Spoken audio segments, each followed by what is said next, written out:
Assalamualaikum warahmatullahi wabarakatuh. Di sini saya akan membagikan kisah salah seorang yang mengalami masa penjajahan Jepang yang terkenal sangat kejam, di mana kala itu penduduk Indonesia dipekerjakan secara paksa oleh Jepang yang disebut dengan Romusa.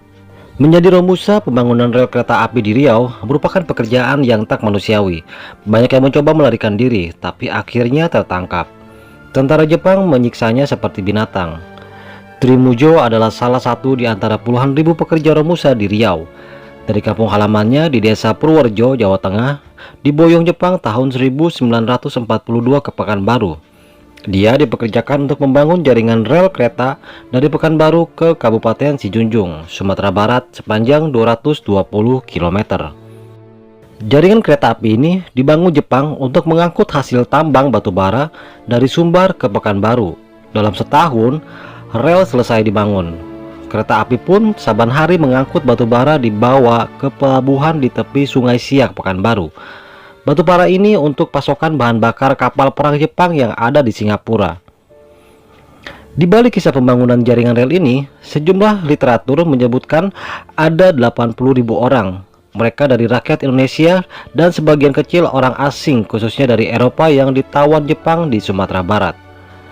Trimojo kala itu tahun 1942, dia mendapatkan pekerjaan jaringan di Pekanbaru. Beberapa bulan bergabung membangun jaringan, Trimojo sudah tak tahan menanggung derita. Bagaimana mungkin dia tahan? Saban hari kerja memanggul besi rel, batalan rel, serta membangun jembatan kereta. Lokasi yang dibangunnya saat ini diberi nama Jalan Lokomotif Kecamatan 50 Pekanbaru. Jarang dikasih makan, dianiaya, bila ada lambat bekerja, membuat Tri-CS kala itu bersiasat untuk melarikan diri. Mereka ingin melepaskan belenggu Jepang yang tak manusiawi itu. Malam hari bapak saya dan teman-temannya pun melarikan diri.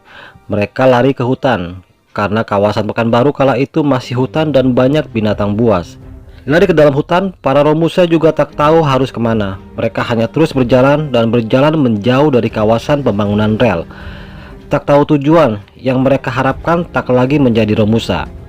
Rupanya dalam kebingungan itu mereka tertangkap tentara Jepang. Mereka diboyong kembali ke lokasi pembangunan rel. Kata Mislam bapak dari dua orang anak itu, sebelum para Romusa ini dikerjakan kembali, mereka harus menjalani penyiksaan sebagai bentuk hukuman mencoba melarikan diri. Bagai tak punya harga diri, Romusa disiksa seperti binatang. Cambuk berulang kali mendarat di tubuh mereka. Diseret-seret, dipukuli hingga berdarah-darah. Tak ada yang bisa menolong dari kekejaman tentara Jepang kala itu. Jari kelingking dan jari manis bapak saya sebelah kiri putus separuh. Itu karena tangan dipukul pakai besi oleh Jepang gara-gara mereka melarikan diri. Dalam kondisi jari penuh darah, Tri-CS terpaksa harus kembali bekerja. Mereka akhirnya mendapat pengawasan ketat dari tentara Jepang, hingga kemerdekaan diproklamirkan pada tahun 17 Agustus 1945. Akhirnya Romusa berhenti. Tri meninggal dunia pada tahun 1975, lalu diperkirakan usianya 70 tahunan. Cerita yang dialaminya selalu menjadi dongeng buat mengantar tidur 5 anaknya. Jadi sampai bapak saya meninggal, kedua jari putus itu selalu diceritakan. Bekas cabukan di punggung, kaki, dan tangan masih membekas sampai akhir hayat. Tutup Mislam. Itulah sedikit kisah yang diceritakan kembali oleh Mislam, anak dari sang ayah bernama Trimojo yang pernah menjadi Romusa pada masa penjajahan Jepang yang sangat kejam. Mohon maaf jika ada salah dalam berkata, dan jangan lupa untuk like, komen, dan share video ini.